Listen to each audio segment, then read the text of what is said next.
प्रणाम। आप सब लोग निश्चित रूप से कुछ नया जानने की जिज्ञासा रख रहे हो। हम तो चाहेंगे कि सब लोग जुड़े। हमारी इच्छा है कि आपको बहुत कुछ जानना चाहिए, समझने की जरूरत है।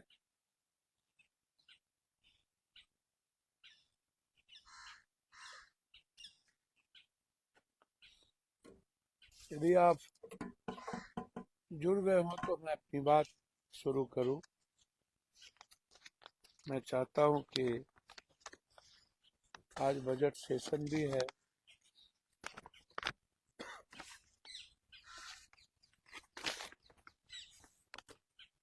हर कीमत पर मेरा कोई काम जैकेट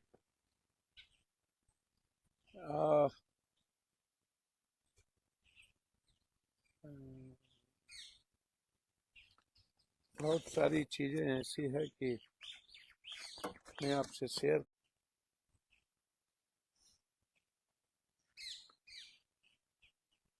आप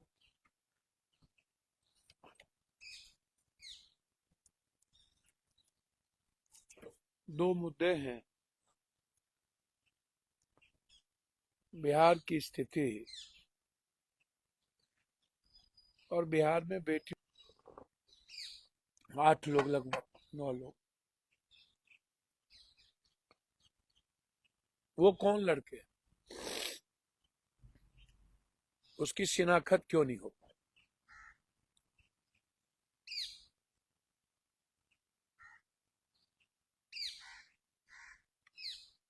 उसकी गिरफ्तारी क्यों नहीं?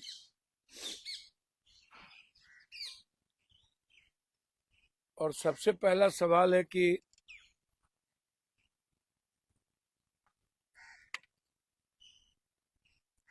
किसने, ये अभिषेक डॉक्टर कौन है?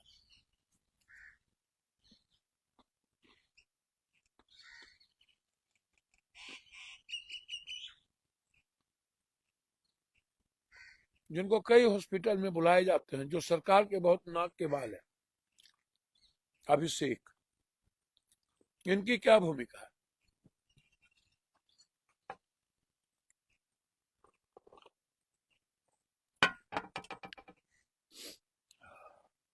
क्षमा चाहते हैं, थोड़ी मेरी नाक बंद है, तबीयत ठीक नहीं है। कल पूर्णिया में एक बच्चे की हत्या कर दी गई, एक शर्मा परिवार के कारण।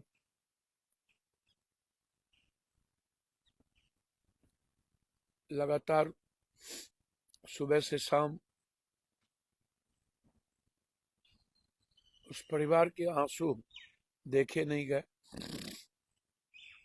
हर दिन आंसू के अलावा कुछ भी नहीं मेरा बहता। सुबह से लेकर के रात तक आंसू आंसू आंसू। कभी किसी घर की बेटी, कभी किसी घर का बेटा, कभी किसी घर की परिस्थितियां, कभी किसी घर की माँ, कभी किसी घर की बहन, कभी किसी घर का पिता। ये अनवरत समाज में लगा। मुझे आश्चर्य होता है,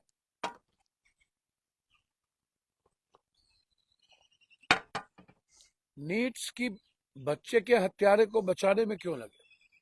सवाल ये नहीं है कि हमारी बच्ची हॉस्टल में रहती है, दोस्त हैं, हमारे बच्ची डिस्को जाते हैं, एंड्रॉइड फोन रखती हैं, 22,000 23,000 की जीन्स पहनती हैं। निश्चित रूप से यह दायित्व पिता का भी है, माँ का भी है, भाई का भी है। और दोस्त होना बुरा नहीं है, मैं मुझसे बुरा नहीं मानता। एक अच्छे दोस्त के साथ नोट्स है, बुक्स हैं, बैठते हैं, इसको मैं बुरा नहीं मानता। लेकिन हमारी बच्चियों का दोस्ती के नाम पर शोषण, एक्सप्लॉयटेशन, शारीरिक शोषण, परोसना और हमारी बेटियों को फंसाकर सेक्स रैकेट चलवाना, पैसे कमाने का जरिया, नजरिया, बच्चियों को प्रलोभन, लोभ, जो 10 ईयर की बच्ची होती है वो समझ नहीं पाती। यह जो रैकेट है, यह जहर, यही मेरी लड़ाई का जहर। मेरी लड़ाई का जहर मेरी बच्ची नहीं है या बच्ची के दोस्त नहीं है। लड़ाई का जड़ यह है कि बच्ची सिंगापुर जाती है, बाहर भी जाती है। जो सरस्वती छात्रावास है, आप जाइए चेक करिए वहां किस बच्ची के नाम से सिंगापुर का पासपोर्ट बना हुआ है। जाइए, बच्ची का सिंगापुर का पासपोर्ट क्यों? और माँ बाप सूद लेने वाला।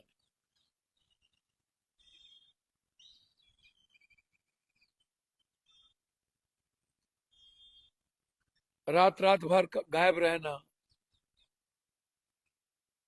दिन में कॉलेज स्कूल के नाम पर बहकाना, ये सवाल है। और सवाल ये है कि अब आप क्या खोज रहे हैं? लड़के के कपड़े तो साफ हो गए, जो जो लोग इसमें इन्वॉल्व होंगे। जरा मुझे बता दीजिए जनाब सम्राट चौधरी साहब,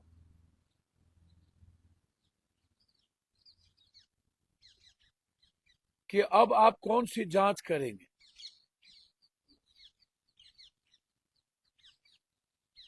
फॉरेंसिक यदि अलग भी जांच करेंगे तो अब तो किसी का फॉरेंसिक आप दे देंगे और नॉर्मल हो जाएगा।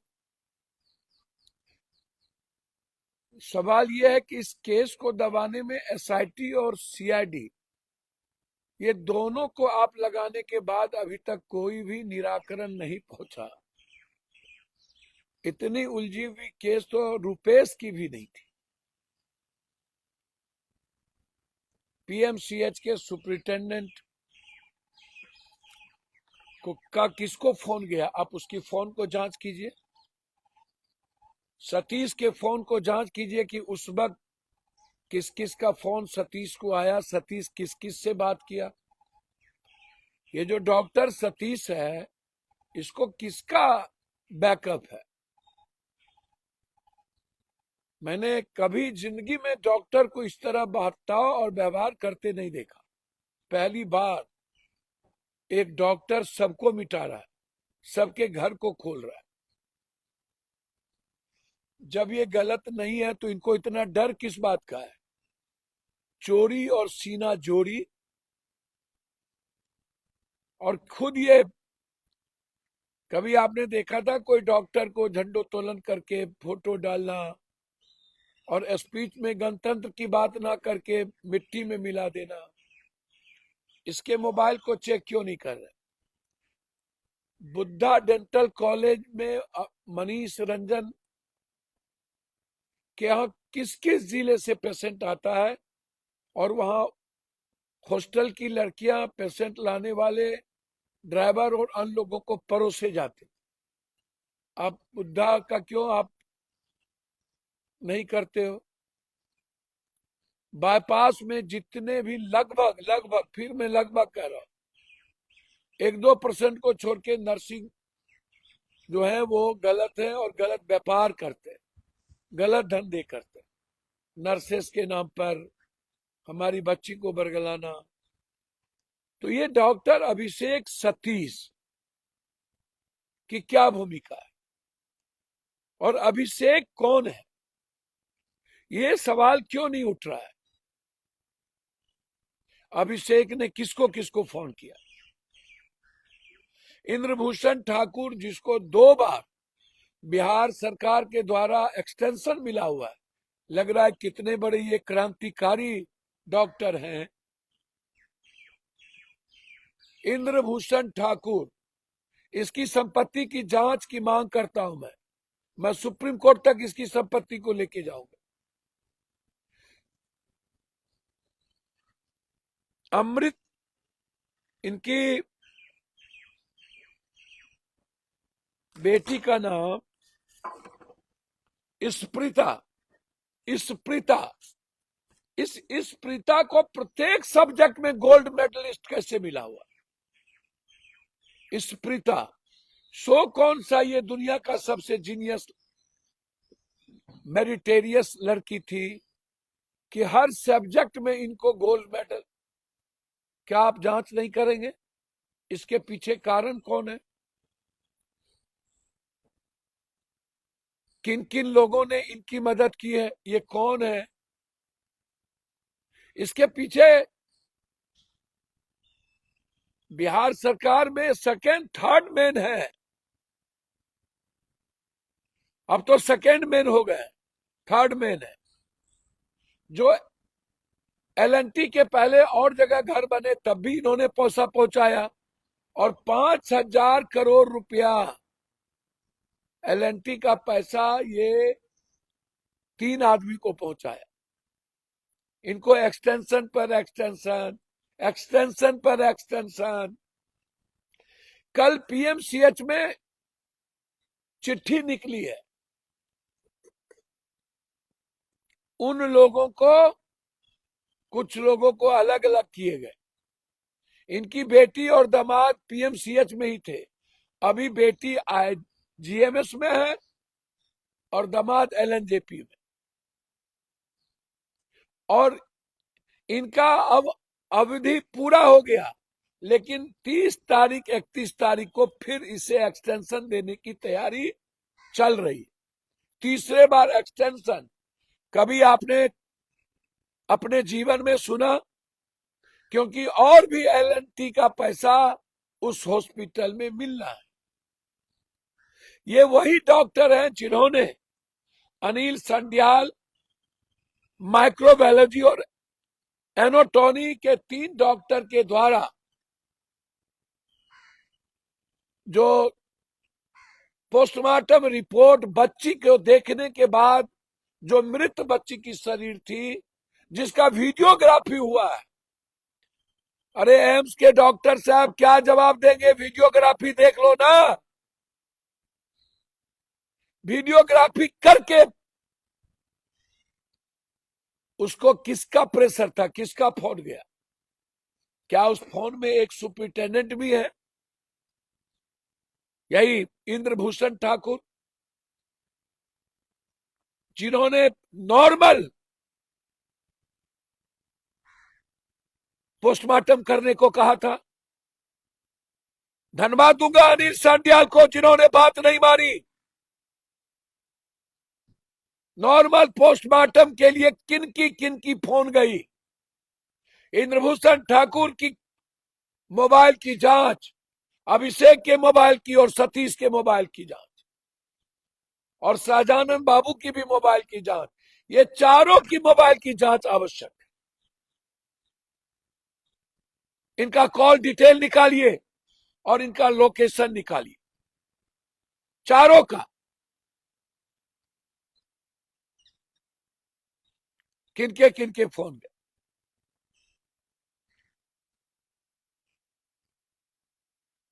कितना इनाम दीजिएगा इन आईएस ठाकुर को, और कितना कमाइएगा?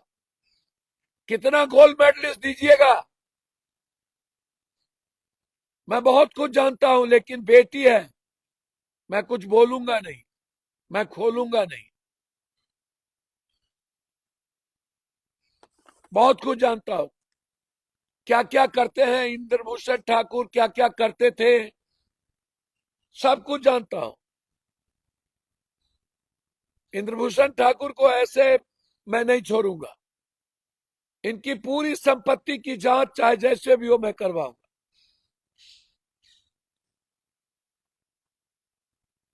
बड़े बड़े सुरमा भोपाली इसके पीछे लगे हैं।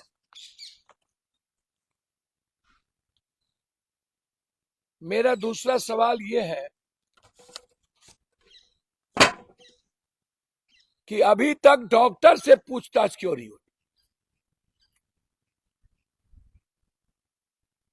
और सतीश अभी तक जेल क्यों नहीं जा रहा, और उस घर के कपड़े किसने साफ किए, रूम किसने 5 दिनों में साफ किए, और एफआईआर 9 को क्यों हुआ, 6 को क्यों नहीं हुआ। 20 दिनों के बाद 18 दिनों के बाद हमारे एक अच्छे भाई हैं, हम उनको बहुत मानते हैं, विजय सिन्हा जी, बहुत मानते हैं, इज्जत करते हैं। जातीय दबाव के बाद वो हमारी बेटी के घर पर गए। इसके पहले हमारे भाई कभी किसी बलात्कार के घटना में गए नहीं थे, पहली बार गए। चलिए गए तो एक बार। विजय बाबू, आपने कहा बीजेपी के नेता हो या कोई हो, मैं छोड़ूंगा नहीं। लेट किस बात की है?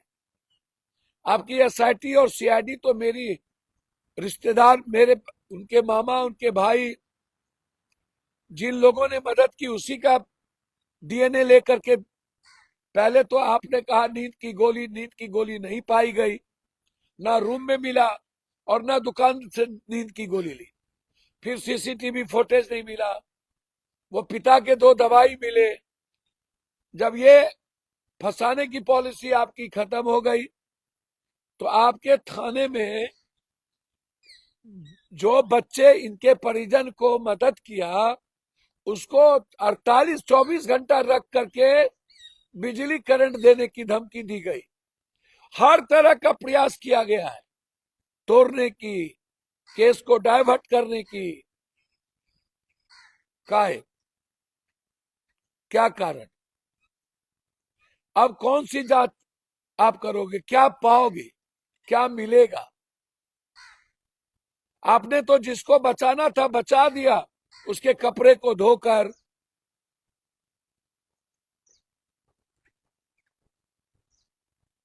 आप लोगों ने तो उस परिवार को भी कलंकित कर दिया, जीने का कहीं का नहीं छोड़ा। अब विजय बाबू, कम से कम उस परिवार को आत्महत्या से तो बचाइए पहले। आप गए, उसका रिजल्ट क्या है? आपको नहीं लगता कि अभिनव बाबू जो एएसपी साहब हैं और हमारे जो क्रांतिकारी एसपी साहब हैं,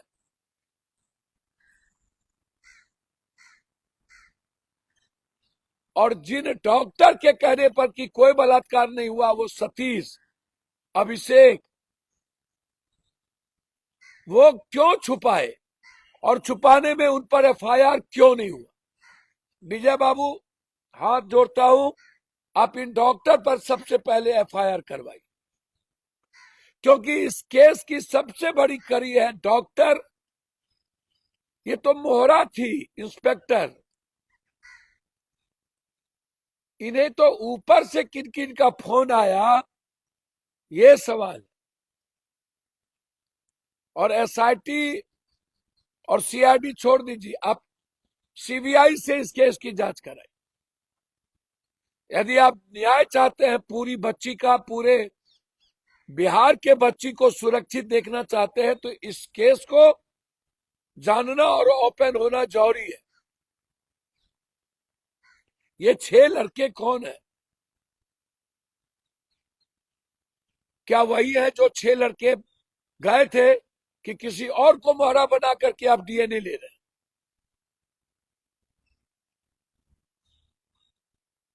हॉस्टल कब सील हुआ? इतना दिन हॉस्टल क्यों खुला था? और अभिषेक डॉक्टर और मनीष रंजन का क्या रिश्ता है? इन दोनों के टेलीफोन कॉल का डिटेल और सीसीटीवी फुटेज। ये अभिषेक रंजन बहुत क्लोज है सरकार के किसी व्यक्ति से।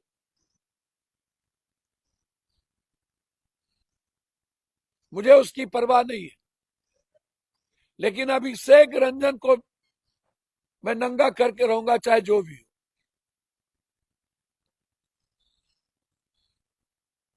शतरंज के मोहरे के विषाद में यह भी एक आदमी है, और इनको लगता है कि अभिषेक रंजन सतीश को बचा लेंगे, क्योंकि ये सरकार के नाक के बाल है। सीबीआई इंक्वायरी चाहता हूं मैं।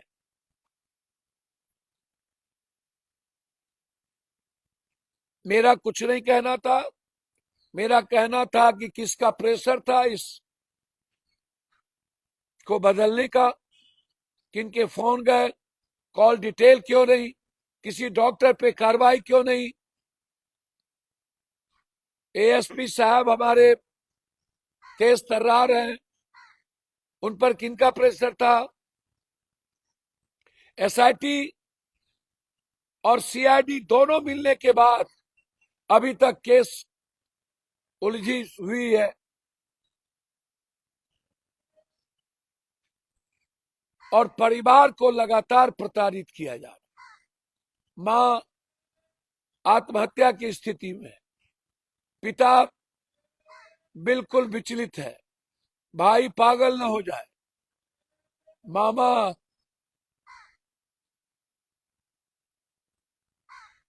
पर क्या गुजर रहा। जो बच्ची 2 लड़की सपोर्ट की थी उस हॉस्टल के भीतर, उस पर भी, उससे भी पूछा गया। वार्डन से अभी तक पूछा नहीं गया, वार्डन की गिरफ्तारी नहीं हुई है। वार्डन की गिरफ्तारी क्यों नहीं हो रही, वार्डन से क्यों नहीं पूछा जा रहा। मेरा यही सवाल था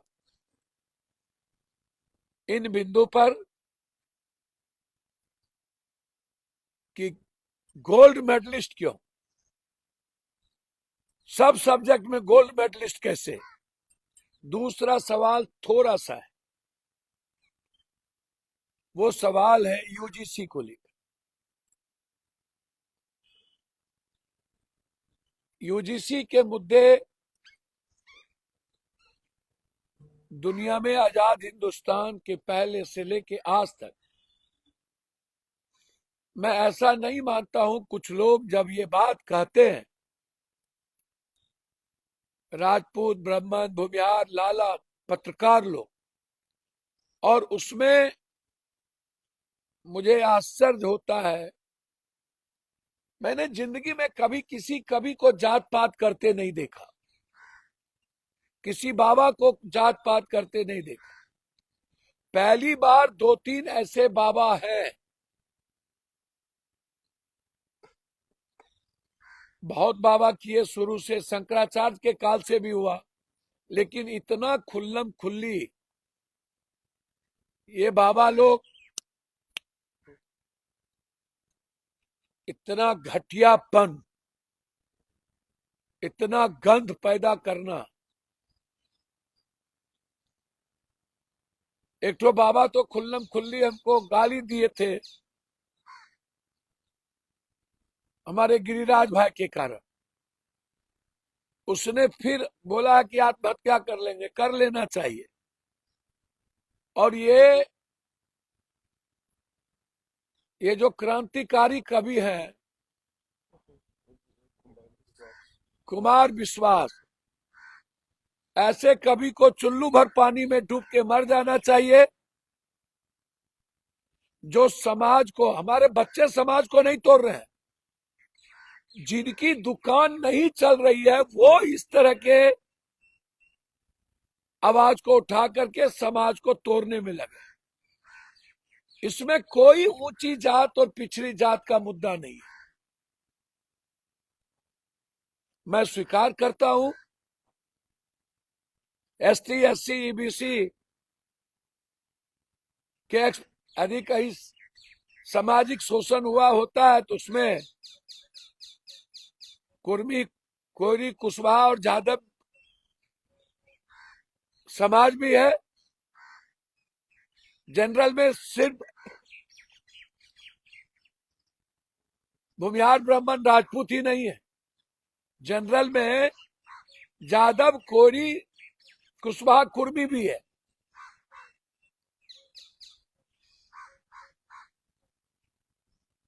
लेकिन जो कानून बने हैं ये तो बिल्कुल एक नॉर्मल कानून है कि किसी बच्ची के साथ, किसी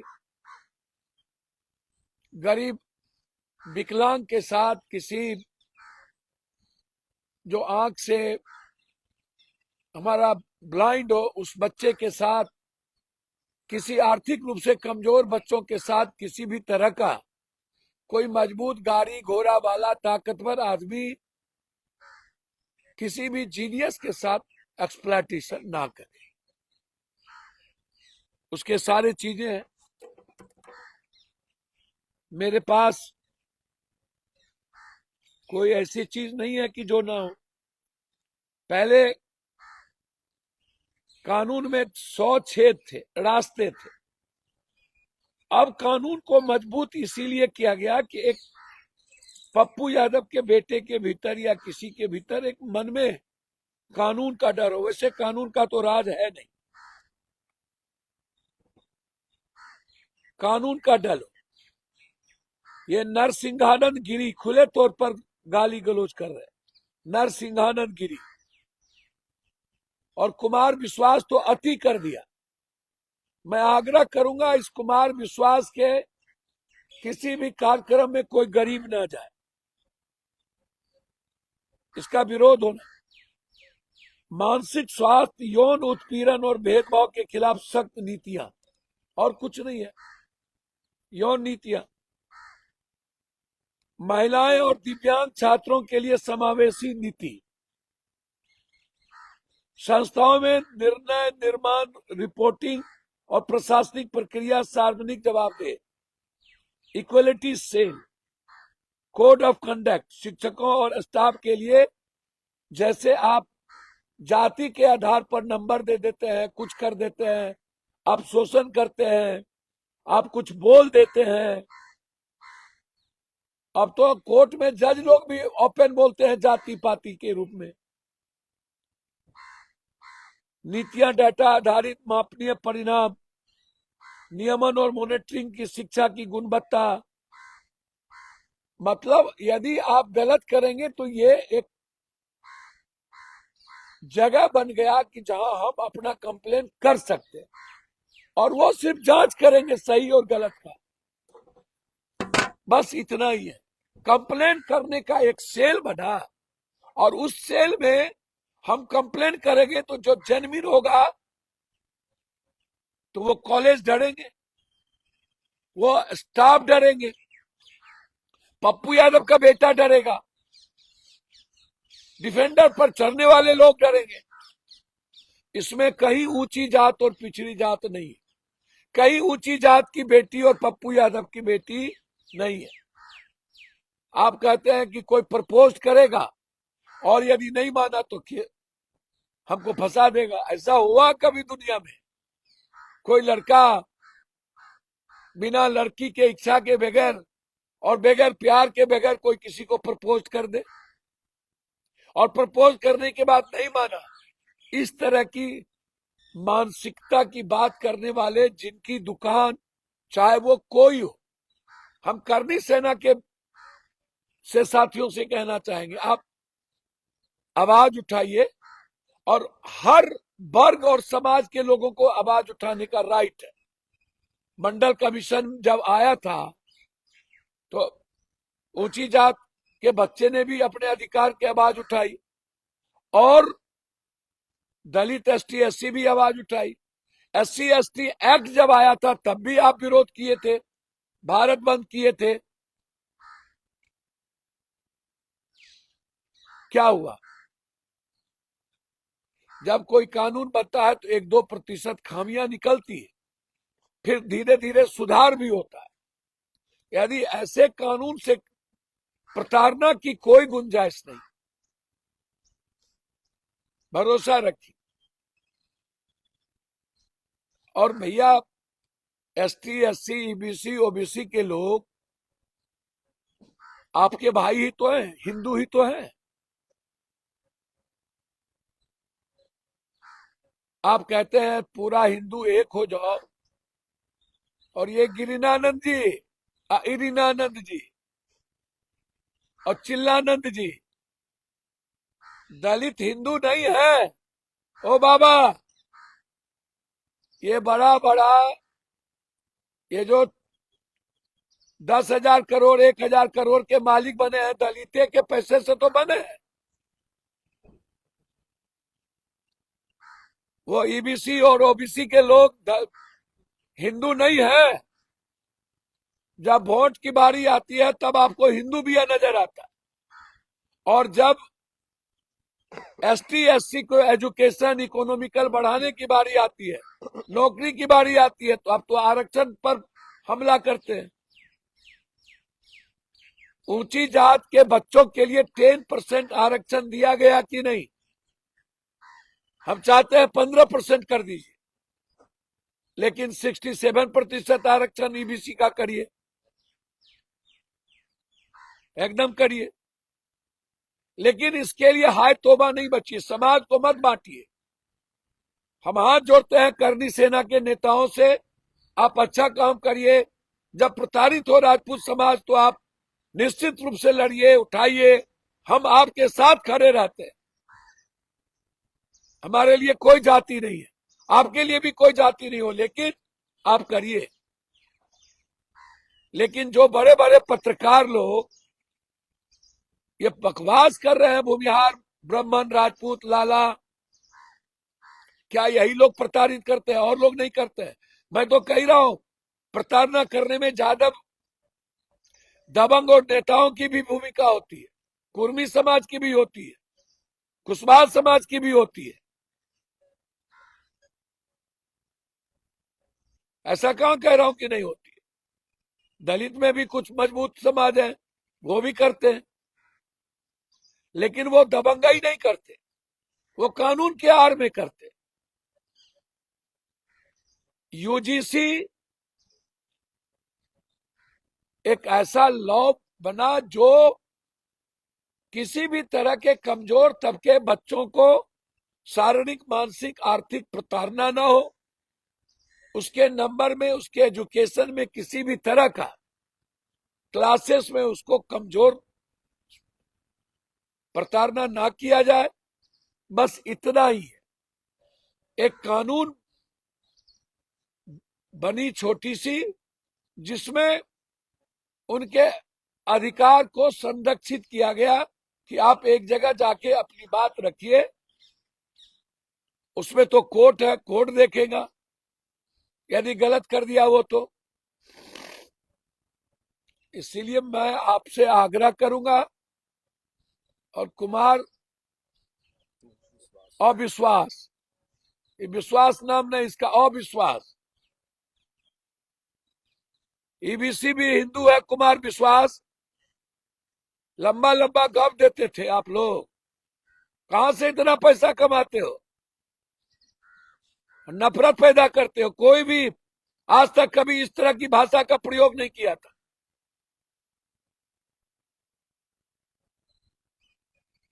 इसलिए ऐसे लोगों का सामाजिक बहिष्कार होना चाहिए, और ऐसे चुरकुट बाबा का जो नफरत पैदा करते हैं। और सभी ऊंची जात के छात्रों से आग्रह करूंगा कि हम लोग भी जनरल कोटा में ही आते हैं, ठीक है, कहीं ओबीसी है, कहीं कुछ है, हमारा भी, हमारे भीतर भी डर होगा, ताकि मैं किसी दलित और ईबीसी के साथ नाइंसाफी ना करूं। आपसे आग्रह है कि इस मुद्दों में समाज को मत बांटिए, बैकवर्ड फॉरवर्ड मत कीजिए। हम हाथ जोड़ते हैं।